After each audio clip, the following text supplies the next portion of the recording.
आप सभी को राधा वल्लभ श्री हरिवंश जय जय श्री राधे। तो आज की चर्चा में हम ये जानने की कोशिश करेंगे कि जो भी जीवन में हमारे टेंशन आ जाता है, कभी कभी ऐसा सिचुएशन में बच्चे भी पड़ जाते हैं, कोई जो काम पे जाते हैं, ऑफिस करते हैं, जो गृहस्थी में पति पत्नी, वो भी ऐसे सिचुएशंस में फंस जाते हैं, स्टूडेंट्स ऐसे सिचुएशन में फंस जाते हैं, तो ऐसा लगता है कि सब कुछ ख़त्म हो गया, सब कुछ हाथ से निकल गया। तो ऐसी परिस्थिति में जब एकदम नेगेटिविटी हमें घेर लेता है, उस सिचुएशन में कैसे अपने आप को हैंडल करना है, भारी से भारी नेगेटिव सिचुएशन को कैसे पॉजिटिव बनाना है, इसी पे आज की चर्चा है।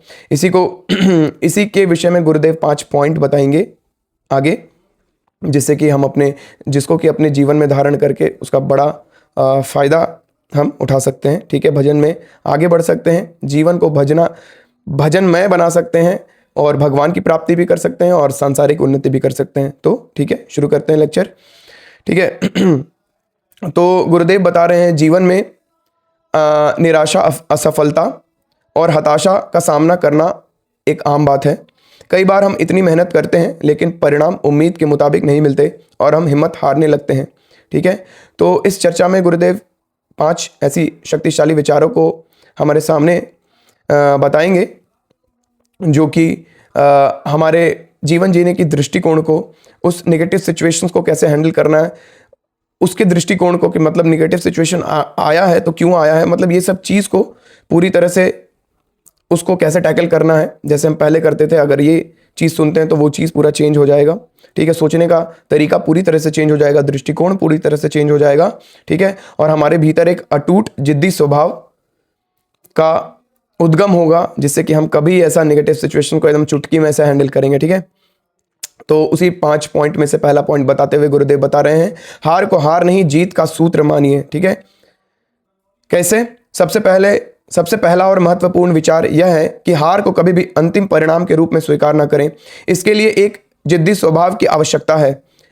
एक ऐसा संकल्प कि प्राण दे सकते हैं लेकिन अपना नियम नहीं तोड़ सकते। जैसे कि कई बार मेरे साथ ही होता था कि बहुत बार रूटीन बनाते थे कि यार ये वाला रूटीन है, इसको प्राणपन से फॉलो करना है। उसके बाद उसको फॉलो करने लग जाते थे और 1-2 दिन फॉलो होता था, फिर छूट जाता था। तो बस निराशा के कारण, बस कि अब तो हो नहीं पाएगा मेरे से, यार हटाओ ये सब फालतू। तो वो चीज़, ये जो चीज़ अभी जो हम बताए कि ऐसा मेरे साथ होता था, ऐसा सबके साथ होता है। ऐसा हर एक ऐसे व्यक्ति के साथ होता है जो कि भगवान का भजन में नहीं लगा, जो कि नाम जप नहीं करता, जो कि सत्संग नहीं करता, उसके साथ ऐसा होना ही होना है। ठीक है, तो इस चीज़ के लिए वो जो हमें हार का सामना करने के बाद जो हमें ग्लानि और जो उत्साहहीन हो जाता है मन और बुद्धि, उससे कैसे लड़ना है उसको बता रहे हैं कि हार को कभी अंतिम परिणाम स्वीकार नहीं करना है हमको, कि भाई हम हार गए, अब तो कुछ करना ही नहीं, हाथ पे हाथ धर के बैठ जाए। नहीं भाई, जब भी आप असफल हो तो निराश होकर बैठने के बजाय उस हार का विश्लेषण करें। यह एक योद्धा की तरह अपनी चूक को खोजने का काम है। देखो भाई, योद्धा की तरह गुरुदेव यहाँ पे योद्धा का बता रहे हैं आपको। किसको? जो मनुष्य हार गया, टूट गया, उस सिचुएशन जो जैसा सोचा था करने का पूरा चेष्टा किया और गिर गया, फिर भी उस चीज का विश्लेषण कर रहा है कि किस पॉइंट पे हम गिरे, किस पॉइंट पे हम हारे। जैसे कि कभी कभी जो मतलब ब्रह्मचर्य का पालन करते हैं साधक, वो चूक जाते हैं और गिर जाते हैं, तो उनको उस समय निराशा या हताशा का विचार ना करके उनको ये विचार करना चाहिए कि किस पॉइंट पे हम गिरे, किस पॉइंट पे हमारा ध्यान जो है वो आकर्षित किया, कि किस माता बहनों में अगर हमने ऐसा प्रण लिया था कि माता बहनों के मुख पे नहीं देखेंगे, कब हमने मुख पे देख लिया। तो ऐसा विश्लेषण एक योद्धा करता है, और जो विश्लेषण नहीं करता वो योद्धा नहीं, वो तो नॉर्मल इंसान है भाई। योद्धा और नॉर्मल इंसान में फर्क है। इसलिए गुरुदेव उसको योद्धा बता रहे हैं जो अपनी गलतियों को, मतलब जहां उससे चूक हुई है उस चूक का वो विश्लेषण करता है।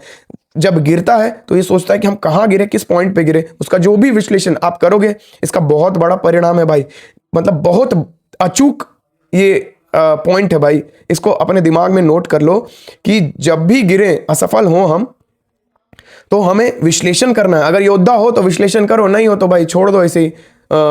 और अगर विश्लेषण करोगे तो आप सही मायने में देखना कि आप कैसे अगली बार उससे भी पावरफुल होके आप उठोगे। ठीक है, तो क्या बता रहे गुरुदेव? जब भी आप असफल हो तो निराश होकर बैठने के बजाय उस हार का विश्लेषण करें। यह एक योद्धा की तरह अपनी चूक को खोजने का काम है। यह जानने की कोशिश करें कि आपसे ठीक किस पॉइंट पर चूक हुई थी, कब चूक हुई थी, कहाँ गलती हुई थी। यही विश्लेषण आपकी जीत की ओर पहला कदम बनेगा, क्योंकि जब आप अपनी कमजोरी को पहचान लेते हैं तो आप उसे अपनी सबसे बड़ी ताकत में बदल सकते हैं। ठीक है, देखो भाई, विश्लेषण करना पहला पॉइंट क्या है कि हार को हार नहीं, जीत का सूत्र मानना कि भाई हम हारे हैं तो अब जीतेंगे। ठीक है, अरे भाई जो हारता है वही जीतता है, जो लड़ा ही नहीं, जो हारा ही नहीं वो कभी नहीं। कोई ऐसा जीतने वाला खिलाड़ी नहीं है जो आजीवन जीतते ही रहा, वो हारा है, बहुत बार हारा है तो जीता है। ठीक है, तो हार को हार नहीं मानना भाई, जीत का सूत्र मानना है। ठीक है, और अब जहां भी चूक हुआ और हम गिरे, किसी प्रयास में हम लगे थे, वो असफल हुआ और हम गिरे, तो उसमें हमको विश्लेषण करना है भाई कि हम किस पॉइंट पे गिरे और उस पॉइंट को सुधारना है। अगले बार थोड़ा और टाइम, जैसे हम 10 दिन में गिर गए तो हम नेक्स्ट टाइम 20 दिन में गिरे, हाँ, नेक्स्ट टाइम 60 दिन में गिरे, ऐसे पावर बढ़ते जाएगा भाई। एकाएक बीज डालते हैं और एकाएक फलने नहीं देने लगता है भाई, उसका सिंचन करना पड़ता है, वो धूप लगता है, पानी लगता है, बरसात लगता है, तब उसमें फल आता है भाई, पौधे में, पेड़ में। ठीक है, तो ऐसा नहीं है कि भाई एक के दिन में हो जाएगा, नहीं भाई, एक दिन में कोई जीरो से हीरो नहीं बनता। ठीक है, आगे बढ़ते हैं। दूसरा एग्जांपल देते हुए बता रहे हैं, वो जो गेंद होता है ना, जिसको जितना जोर से नीचे पटको उतना जोर से ऊपर जाता है, तो वही बाउंसिंग बॉल का एग्जांपल देते हुए गुरुदेव बता रहे हैं, जितना नीचे जाएंगे उतनी ही ऊंची छलांग लगाएंगे। जीवन में उतार चढ़ाव को समझने के लिए एक अचूक आध्यात्मिक सिद्धांत है, खिलाड़ी की गेंद का सिद्धांत। जब एक खिलाड़ी गेंद को नीचे की ओर पटकता है तो वह नीचे जाने के लिए नहीं बल्कि और ऊंचा उछलने के लिए फेंकता है। वह जितनी जोर से उसे नीचे पटकता है उतनी ऊंची छलांग, गेंद उतनी ही ऊंची छलांग लगाती है ऊपर की ओर। जीवन की कठिनाइयां और असफलताएं भी बिल्कुल इसी तरह हैं। वे आपको नीचे गिरा सकती हैं, लेकिन यही गिरावट एक बड़ी वापसी या एक ऊंची छलांग की तैयारी है।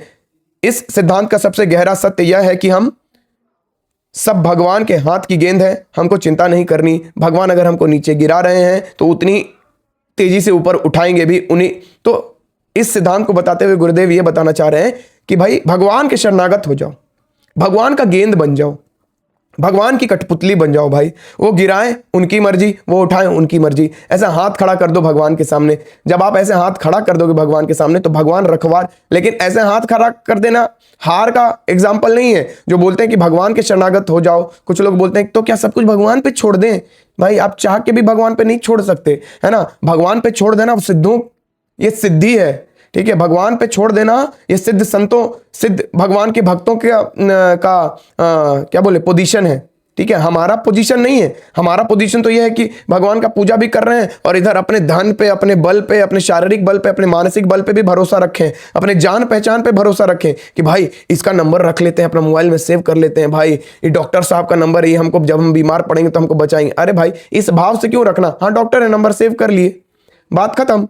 इस भाव से क्यों रखना कि यार नेताजी इनका नंबर सेव कर लेते हैं, मुसीबत में हमको बचाएंगे। ये चाटुकारिता ना करो। इस संसार के लोगों की चाटुकारिता हमें नहीं करनी है भाई। भगवत भक्त का ये क्या बोलते हैं, ये आचरण सही नहीं है। ये भगवत भक्तों में ये आचरण नहीं देखा जाता। भगवत भक्त तो भगवान का सेवक होता है यार। वो भगवान का सेवा, भगवान पे भरोसा रखता है। वो भगवान जो भी सेवा रहता है उसका भगवान के प्रति रहता है, जो भी भरोसा रहता है, जो भी कर्म भी रहता है वो सब भगवान पे ही, वो भगवान के लिए ही करता है। हाँ, लेकिन हम सब कैसे तुच्छ हैं, अपने लिए करने लगते हैं। तो ऐसा नहीं करना है हमको क्या करना है? हम सब भगवान के हाथ की गेंद बने। ठीक है, हमको चिंता नहीं करनी है। भगवान अगर हमें नीचे पटक रहे हैं तो हम उनकी गेंद है, कल को वो हमको ऊपर उछालने के लिए पटक रहे हैं। तो ऐसा विचार हमको अपने, ये सिद्धांत सत्य सिद्धांत है, इसको अपने हृदय में हमें उतारना चाहिए। जितना जल्दी इस चीज को अपने हृदय में हम उतार लेंगे उतना हम भजन में आगे बढ़ेंगे, उतना हम सांसारिक उन्नति भी करेंगे। ठीक है, उतना ही तेजी से। देखो भाई, अगर हम आध्यात्मिक उन्नति कर रहे हैं ना, तो जैसे मैथ्स में नहीं होता है एक सुपर सेट होता है। मतलब मान लो कि एक सुपर सेट के अंदर बहुत सारा सबसेट होता है। मान लो कि एक गोल घेरा है, ऐसा ये गोल घेरा है, ये भगवान का भजन कर रहे हैं हम लोग। ठीक है, और इसी में एक छोटा सांसारिक हमारा कामना भी है। तो भगवान का भजन का कामना, अगर हम भगवान का भजन कर रहे हैं ना, तो हमारा छोटा छोटा कामना भगवान ऐसे ही पूरा कर देते हैं भाई। क्यों जबरदस्ती संसार का कामना करने के पीछे हम भाग रहे हैं? भगवान का भजन करने के पीछे भागे, सांसारिक कामना जो आपका है ना उससे ज्यादा भगवान आपका पूर्ति कर देंगे। ठीक है, तो इस सिद्धांत को अपने हृदय में हमें धारण करना है। इसलिए जीवन में उतार चढ़ाव से घबराए नहीं, क्योंकि यही वह क्षण है जब भगवान आपको आपकी सबसे बड़ी ऊंची छलांग के लिए तैयार कर रहे हैं। ठीक है, तो हमको भगवान के शरणागत होकर जीवन जीना ये दूसरा पॉइंट है भाई कि भगवान के हाथ का गेंद बन जाओ। भगवान के हाथ का गेंद बनने का मतलब क्या? भगवान में पूर्ण शरणागति कर लो, भगवान पे पूर्ण भरोसा कर लो भाई। अरे यार, भगवान पे भरोसा नहीं करोगे ना, भगवान बोलते हैं भाई कि मेरे सिवाय अगर आप लेश मात्र भी कहीं दूसरा जगह भरोसा रखे हो ना, तो मैं आपके रखवार नहीं करने आऊंगा भाई।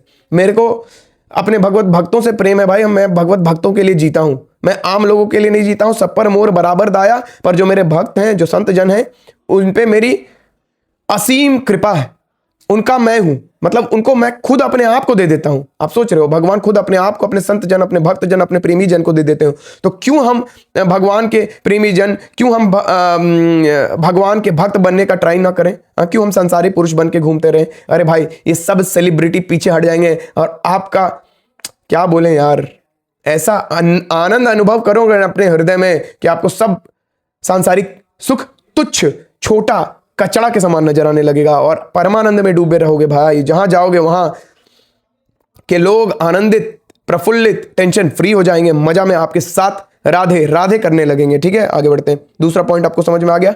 दूसरा पॉइंट का मेन चीज है शरणागति, भगवान के हाथ के बॉल बन जाओ। ठीक है, तीसरा पॉइंट बताते हुए गुरुदेव बता रहे हैं, सफलता का गुप्त हथियार क्या है? ब्रह्मचर्य और संयम की शक्ति। आध्यात्मिक दृष्टि से युवाओं की असफलता में दो मुख्य और सीधे कारण हैं। क्या है? आध्यात्मिक दृष्टि से युवाओं की असफलता के दो मुख्य और सीधे कारण है। पहला है ब्रह्मचर्य का नाश और दूसरा है व्यसन। व्यसन वही बीड़ी पीना, सिगरेट पीना, गांजा पीना, दारू पीना, पबिंग करना, क्लबिंग करना, गरिष्ठ भोजन पाना, मैकडॉनल्ड्स जाना, डोमिनोज जाना, ठसा ठस गर्दन भर भोजन कर लेना, उसके बाद अल्कोहल पी लेना, उल्टी कर लेना, ये सब चीज व्यसन में आता है। दूसरा है ब्रह्मचर्य का नाश, जिसमें मोबाइल का कुसंग और हस्त मैथुन जैसी आदतें शामिल हैं। ब्रह्मचर्य और स्मृति मतलब याददाश्त, मतलब बुद्धि का तेज, बोल रहे हैं इसकी बुद्धि बहुत प्रवीण, बहुत तेज है, वो तेज है ना, बुद्धि का तेज। ब्रह्मचर्य स्मृति, स्मृति और ब्रैकेट में लिखा हुआ बुद्धि का तेज के बीच का सीधा और अटूट संबंध है, मतलब बुद्धि का तेज और ब्रह्मचर्य का सीधा संबंध है। स्पष्ट रूप से समझे, ब्रह्मचर्य का नाश मतलब तेज का नाश, बुद्धि के तेज का मतलब बुद्धि के स्मृति का नाश करना है। जब ऊर्जा गलत दिशा में व्यर्थ होती है तो एकाग्रता और याद रखने की क्षमता कमजोर हो जाती है, जो पढ़ाई और किसी भी लक्ष्य के लिए घातक है। ठीक है, युवाओं को अपनी ऊर्जा को संरक्षित करना चाहिए ताकि वह परिपक्व होकर जीवन में महान परिणाम दे सके। अपने ब्रह्मचर्य को नष्ट ना करें, कोई नशा ना करें, यह बहुत बड़ी साधना है। यही तो साधना है, और क्या साधना है हमारे जीवन में? और क्या भगवान आपको करने के लिए बोल रहे हैं? ब्रह्मचर्य का नाश मत करो, लटर पटर चीज मत खाओ, सुबह उठो। अरे भाई, आपके सुधार के लिए तो है, भगवान का सुधार हो जाएगा क्या इससे? हमारा ही तो सुधार होगा ना। ये चीज भगवान किसके लिए बोल रहे हैं? हमारे लिए तो बोल रहे हैं भाई, करके देखिए। और देखो भाई, ये चीज जो है ना, ब्रह्मचर्य का नाश, ये कुछ डॉक्टर लोग भ्रांति फैला रहे हैं, उस सब चक्कर में मत पड़ो भाई, बर्बाद हो जाओगे। ठीक है, और कोई अभिभावक इस वीडियो को देख रहे हैं तो अपने बच्चों को जरूर बताइए भाई, ये सब चीज डिस्कस करिए उनके साथ। आप खुद आध्यात्मिक चीज में नहीं लगते हैं तो आप नहीं लगिएगा, आप खुद नहीं जानिएगा तो बच्चों को क्या बता पाइएगा?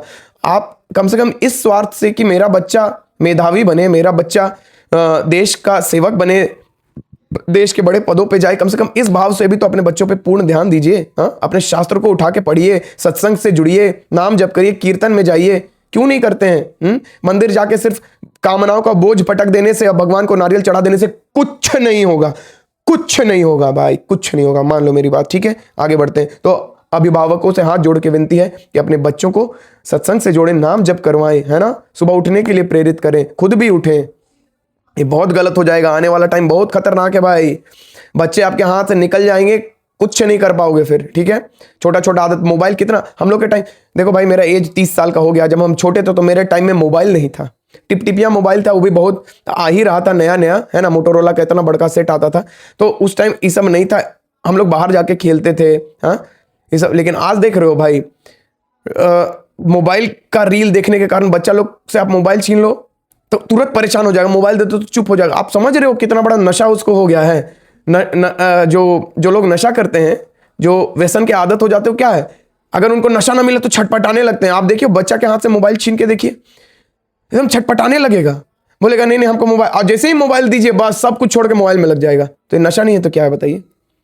ध्यान दीजिए भाई, नहीं तो भाई नया व्यसन है जो मोबाइल है, नया व्यसन है। आज के जनरेशन, आज के बच्चों का ये नया खिलौना है, ठीक है, ये ऐसा खिलौना है ना कि बड़े बड़े बुड्ढे बुड्ढे फंस जा रहे हैं इसके चक्कर में और करोड़ों गंवा दे रहे हैं। लड़की से चैट करने लग रहा 85 साल का बुड्ढा, ठीक है। जुआ में 10 लाख 5 लाख हार जा रहा है 85 साल 80 साल का 60 साल का बुड्ढा। तो बच्चों का क्या हाल होगा, आप समझ रहे हो क्या खतरनाक वस्तु है उसके उनके हाथ में दे रहे हो, और खुद धन लाके। अरे भाई ध्यान दो, सिर्फ धन कमाने के पीछे मत पड़ो, ध्यान दो बच्चों पे, ठीक है। आगे बढ़ते हैं। चौथा पॉइंट बताते हुए गुरुदेव बता रहे हैं, संघर्ष से मत डरिए, स्वयं भगवान ने भी इसे सहा है, ठीक है। संघर्ष, देखो भगवान जब भी अवतार लेके आते हैं, चाहे द्वापर में आए, कलयुग में आए, त्रेता में आए, सतयुग में आए, जब भी भगवान अवतार लेके आते हैं ना, तो इस पृथ्वी लोक में, इस मृत्यु लोक में हमें जीने का कला सिखाते हैं कि भाई ये इसका नाम है मृत्यु लोक, दुखालयम अशाश्वतम, दुख का घर। दुखालय किसे कहा जाता है, दुखों का घर। तो भगवान कृष्ण आए तो दुख झेला, भगवान राम आए तो उन्होंने दुख झेला, कल के अवतार होगा तो वो भी दुख झेलेंगे, क्योंकि ये दुख का घर है ना भाई। मिठाई की दुकान पे मिठाई मिलता है, कपड़े की दुकान पे कपड़े मिलता है, दुख की दुकान पे दुख मिलेगा। तो ये जो संसार, ये दुख का दुकान है। तो इसीलिए गुरुदेव बता रहे हैं कि संघर्ष से मत डरिए, स्वयं भगवान ने भी इसे सहा है। जब जीवन में मुश्किलें आती हैं तो हमें लगता है कि यह सिर्फ हमारे साथ ही क्यों हो रहा है, लेकिन अगर हम देखें तो स्वयं भगवान ने भी जब अवतार लिया तो उन्हें भी भीषण संघर्षों का सामना करना पड़ा। सोचिए, भगवान राम अगली सुबह होने जा रहा था राज्याभिषेक होने वाला था, और शाम में क्या हो गया, 14 साल का वनवास, ठीक है। भगवान कृष्ण कारागार में जन्म लिए, 17-18 बार जरासंध से हारे, आप समझ रहे हो, हाँ। तो ये उदाहरण स्पष्ट करते हैं कि यदि स्वयं ईश्वर को भी इतनी कठिनाइयों से गुजरना पड़ता है तो हमारे जीवन में चुनौतियां आना एक स्वाभाविक प्रक्रिया है। भाई दुखालय है, दुखालय में दुख नहीं मिलेगा तो कहां से सुख मिलेगा। दुखालय में अगर दुख ना मिले तो इसी संसार से तो आजीवन जुड़े रहेंगे, क्यों भगवान का भजन करेंगे। भगवान का इंपॉर्टेंस, भगवान का भजन का इंपॉर्टेंस, भगवान के नाम जप का इंपॉर्टेंस, भगवान के सत्संग का इंपॉर्टेंस, भगवान के कीर्तन का इंपॉर्टेंस सिर्फ और सिर्फ यही है कि संसार के दुख से संसार में जो दुख हमें मिल रहा है उससे मुंह मोड़ के हम भगवान में लग जाएं। बस यही तो है। माया इसीलिए तो हमें दुख देती है कि हम इस यहां का दुख छोड़ के भगवान में लग जाए। लेकिन माया एक ऐसा जंजाल पिरो के रखी है ना कि माँ से दुख मिला तो बीवी के पास चले गए, बीवी से दुख मिला तो माँ के पास चले गए, माँ बीवी से दुख मिला तो बाप के पास चले गए, बाप बीवी माँ तीनों से दुख मिला तो दोस्त के पास चले गए, दोस्त से दुख मिला आइसक्रीम खाने चले गए, आइसक्रीम खाने से मन भर गया समोसा खाने चले गए। इसी में 24 घंटा बीत गया और डेली डेली ऐसे ही 24 घंटा बीतते जा रहा है। अपना सुख कहीं ना कहीं ढूंढते जा रहे हैं। और जैसे जैसे कलयुग आगे बढ़ता जाएगा ना, ऐसे जो क्या बोलते हैं, डिस्ट्रैक्शंस, जितना कम डिस्ट्रैक्शंस था पहले उतना जल्दी भगवान की ओर हम जाते थे कि भाई इतना दुख है, टेंशन में और कुछ दिख नहीं रहा करने को, मजा लेने को, तो भगवान का भजन में लग गया लोग। लेकिन जैसे जैसे कलयुग का प्रकोप आ रहा है तो मोबाइल आ गया, चलने का साधन, कहीं घूमना है तो भाई गाड़ी उठाया पट से चल दिए। पहले गाड़ी नहीं था, घोड़ा नहीं था, जाओ पैदल बैलगाड़ी से जाओ 20 किलोमीटर घूम के आओ। नहीं, अभी तो मनाली घूमने चल जाएंगे, अभी तो भगवान का दर्शन के नाम पे वृंदावन में पिकनिक मनाने चल जाएंगे। तो इससे करने से नहीं होगा भाई, ऐसे करने से जीवन में दुख क्लेश टेंशन नहीं जाएगा। तो इस बात को बहुत गंभीरता पूर्वक सुनिए, समझिए, ठीक है। आगे बढ़ते हैं, ठीक है। तो दुख काले में दुख मिलेगा, भगवान का भजन करिए, सारा दुख खत्म हो जाएगा। मेरा खुद का प्रमाण आपके सामने बैठा है भाई। ऐसा नहीं कि मेरे जीवन में दुख नहीं था भाई, ऐसा दुख था और अभी भी दूसरों को देख के मेरा जीवन में ऐसा लगता है कि भाई इसके जीवन में कितना दुख है। लेकिन हम आपको हृदय से, अपने हृदय की सच्चाई बताता हूं, मेरे जीवन में दुख दिखता है खाली, है ना, लेकिन है हृदय में इतना प्रफुल्लित, इतना आनंदित, मेरा भगवान की कृपा से, गुरु कृपा से इतना आनंदित, इतना आह्लादित रहता है हृदय कि क्या बताएं। इसका तो वर्णन मुख से करना ही मेरे लिए असंभव है ना, मुख से करना असंभव है। इतना हृदय मजा में, इतना हृदय आनंदित रहता है, इतना हृदय उत्साहित रहता है, ठीक है। तो इस चीज पे हमें विशेष ध्यान देना है कि दुखालय में दुख मिलेगा ही मिलेगा, उसे सहन करने का हमें पावर भगवान देंगे, उन्हीं से प्रार्थना करना है, ठीक है। 5वां पॉइंट बताते हुए गुरुदेव बता रहे हैं, किस्मत को दोष न दें, अपने अभ्यास को मजबूत करें। अक्सर हम अपनी असफलताओं का दोष भाग्य पर डाल देते हैं। असली वजह बाहरी कारण नहीं बल्कि हमारे अभ्यास की कमी है। हमारी असफलता का मूल कारण अक्सर हमारा आलस्य, प्रमाद, मतलब समझ रहे हो ना, आलस्य, या हमारे काम के प्रति पूर्ण समर्पण, तन्मयता की कमी होती है। देखो, जो भी कर्म है ना उसको भगवान का मान के करो, तब तन्मयता बढ़ेगी। जैसे कि कोई विद्यार्थी है, विद्यार्थी का एग्जांपल लेके बता रहे हैं आपको। कोई विद्यार्थी, तो ये सोच के मत पढ़ो कि यार हमको पढ़ना है, हमको आगे बढ़ना है, हमको दुनिया में अपना एक खूंटा गाड़ना है कि हम भी कुछ हैं, हम हूं कुछ बानी। नहीं भाई, नहीं, हमको ऐसा नहीं करना है। हमको भगवान ने इस सेवा दिया है, इस माता पिता के रूप में भगवान हमें हमारे सामने विराजमान है, जिनके बदौलत हम ऐसे स्कूल में हमारा एडमिशन हुआ है। ये स्कूल भी भगवान की कृपा से, माँ बाप भी भगवान की कृपा से, स्कूल भी भगवान की कृपा से। और ऐसा मानना क्या है, कौन किसके घर में जन्म लेगा कौन निर्धारित करता है? आप और हम निर्धारित करते हैं क्या? कौन सा कर्म का फल कब मिलना है ये हम निर्धारित करते हैं क्या? नहीं नहीं नहीं, निर्धारण करने का काम ये सब कौन सा कर्म कौन किसके घर में जन्म लेगा, किसको कितना फल भोगवाना, ये सब काम भगवान करते हैं। तो ये मान्यता नहीं है, केवल ये सच्चाई को मानना है। ये कोई झूठा मान्यता मैं आपके सामने नहीं रख रहा हूं, ये सच्चाई है। इसको जितना जल्दी मान लेंगे उतना जल्दी भजन में और सांसारिक उन्नति, भजन मार्ग में भी उन्नति होगी और सांसारिक उन्नति भी होगी। ठीक है, तो कोई बच्चा स्कूल में जाए तो ऐसे स्कूल में एडमिशन कब हुआ है? जब हम ऐसे माँ बाप के घर में जन्म लिए। ऐसे माँ बाप के घर में जन्म मुझे किसने भेजा? तो भगवान ने भेजा। तो भगवान का कृपा हम पे असीम हमारे जन्म से पूर्व से ही हो रहा है। तो सारा भगवान का कृपा हो रहा है। तो सारा जो क्रिया है हमारा वो भगवान को समर्पित। हमको पढ़ाई किसके लिए करना है? भगवान के लिए करना है। स्कूल में एडमिशन किसने कराया? भगवान की कृपा से हुआ। स्कूल में जो मेरे को मार्क्स आया भगवान की कृपा से आया। हाँ, लेकिन गलत काम को भगवान में समर्पित नहीं करना कि आलस कर रहे हैं फेल हो गए तो भगवान का यही इच्छा था। नहीं नहीं नहीं भाई, वही यहाँ पे कहा जा रहा है हमारी असफलता का मूल कारण अक्सर हमारा आलस्य, प्रमाद या हमारे काम के प्रति पूर्ण समर्पण, तन्मयता की कमी होती है ना? कोई भगवान नहीं कराते, ठीक है ना? तो जो अगर गलती करो तो हृदय से स्वीकार करो, उसका आप करो भगवान के सामने, तो आगे बढ़ोगे। ऐसे भगवान के सामने ज्यादा तेजी दिखाओगे ना कि भाई हम तो बड़ा होशियार हैं, माया महारानी 24 घंटे आपका क्या बोलते हैं सीसीटीवी, आप माया महारानी के सीसीटीवी कैमरा कवरेज में हो 24 घंटे, सोते जागते हर एक समय, है ना? माँ बाप से बच जाओगे, संसार से बच जाओगे, है ना? माया महारानी से नहीं बच पाओगे। काम, क्रोध, लोभ, मोह, मद, मत्सर, अहंकार का डंडा प्रतिपल पड़ते रहेगा, है ना? ऐसा डंडा जो दिखता नहीं है लेकिन महसूस सब होता है। गुस्सा आ गया, गुस्सा में तोड़ दिए फोड़ दिए। लो, माया महारानी का ही, माया महारानी का ही है पार्षद गुस्सा, है? लालच आ गया, किसी को देख के थी नहीं कर पाया, चोरी कर लिए, डाका डाल दिए और जेल में सड़ रहे हैं। लो, माया महारानी का ही है। तो आप क्या समझते हो? काम, क्रोध, लोभ, मोह, मद, मत्सर, अहंकार पटक पटक के जवाब लेगा। इसलिए भगवान के सामने हमें तेजी नहीं दिखाना है, ठीक है? तो जब हम बिना ढील दिए पूरी एकाग्रता के साथ अभ्यास करते हैं तो कोई भी लक्ष्य असंभव नहीं रहता। इसका सबसे बड़ा कारण है कि हम भी भगवान के अंश हैं और इसलिए असीम क्षमता हमारे भीतर ही मौजूद है, ठीक है? तो भगवान का अगर आप मान के कर्म करोगे, भगवान को समर्पित करके कर्म करोगे तो एक दिव्यता अंदर आएगी भाई। पहली बात तो बहुत सारे जो कर्म में आप असफल हो रहे थे ना, वो असफल होने, अगर आप असफल होते भी हो पूरे प्रयास के बाद, तो आपको एक हृदय में रहेगा कि भगवान की यही मर्जी थी। मैंने पूरा प्रयास किया लेकिन भगवान की यही मर्जी थी, इसलिए। लेकिन नेक्स्ट टाइम मैं प्रभु की कृपा से, प्रभु अगर आप मुझे हराना चाहते हो तो मुझे पूरा मंजूर है, ठीक है? हमको मंजूर है, लेकिन हारने के बाद जो सहन करने का, उस पीड़ा को सहन करने का बल है वो भी मेरे को आपसे ही मिलता है प्रभु, है ना? तो आप ऐसी कृपा मेरे पे बनाए रखना। आपको जितना बार हराना है आप हराओ, मेरे को उससे कोई दुख नहीं है हृदय में, लेकिन प्रभु आप अपनी कृपा, अपने दोनों हस्त कमल मेरे सर पे हमेशा बनाए रखना, कभी मुझे छोड़ के मत जाना। ऐसा भाव से आप कर्म करो और देखो कैसे नहीं आपको सांसारिक उन्नति ही कैसे नहीं मिलता है भाई। अरे परमार्थ भी बन जाएगा, संसार भी बन जाएगा भाई। लोग आपसे प्रसन्न रहेंगे, आपका परिवार आपसे प्रसन्न रहेगा, परिवार प्रसन्न, नेबरहुड प्रसन्न, समाज प्रसन्न, राज्य प्रसन्न, देश प्रसन्न, विश्व प्रसन्न। समझ रहे हो ना? सब प्रसन्न हो जाएंगे। इसीलिए अपना दीपक जलाओ। एक दीपक अगर आप अपना जला लोगे तो उससे अनंत दीपक जलाने का संभावना हो जाएगा, लेकिन आप अपना ही दीपक बुझा के रखोगे तो क्या है? अंधकार ही अंधकार है जीवन में, ठीक है? तो निष्कर्ष बताते हुए गुरुदेव बता रहे, देखो भाई, अभ्यास से नहीं चूकना चाहिए, ठीक है ना?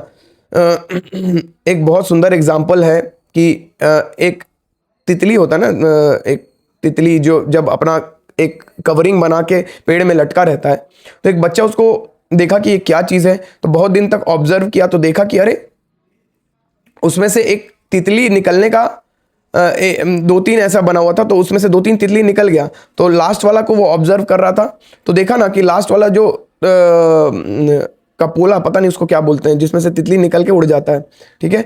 उसमें उसका पंख तैयार हो रहा होता है। तो वो कपोला से जब वो तितली निकलने का प्रयास कर रहा था ना, तो वो निकल नहीं पा रहा था, वो निकल नहीं पा रहा था। तो बच्चे के हृदय में उपकार करने का बड़ा भावना जगा और उसने उस कपोले को अपने हाथ से फाड़ दिया और वो तितली जाके नीचे धम से नीचे गिरी जमीन पे, और उसका पेट फूला हुआ था। ठीक है, तो हुआ क्या आपको पता है? वो तितली अब कभी उड़ नहीं पाई, वो विकलांग ही रह गई। वो गोल गोल गोल गोल गोल गोल जमीन पे घूमते घूमते अपना प्राण त्याग दी। हुआ क्या? संघर्ष। ठीक है, संघर्ष नहीं किया। वो जो प्रक्रिया था ना, जो जोर लगा के वो तितली निकल रही थी और बच्चे ने फाड़ दिया और तितली नीचे धम से गिर गई, वो सोचा कि वो उड़ जाएगी। नहीं नहीं भाई, वो प्रक्रिया था, उतना कष्ट, उतना संघर्ष उसको झेलना था। उससे झेलने से उसका जो रस जो पेट में रहता वो उसके पंखों में जाता और वो पंख खुल जाते और पंख से उड़ जाती, लेकिन उस बच्चे ने उसको खोल दिया, प्रयास उसको नहीं करने दिया, है ना। तो उसी तरह जो भी संघर्ष हमारे जीवन में आता है ना, वो हमें आगे बढ़ाने के लिए आता है ना। आप खुद महसूस करो, खुद सोचो कि आपके जीवन में आप आज जिस पोजीशन पे हो, जीवन में संघर्ष तो आए, तो संघर्ष ने आपको मजबूत किया कि कमजोर? आप खुद इस चीज का आंसर है आपके पास भाई।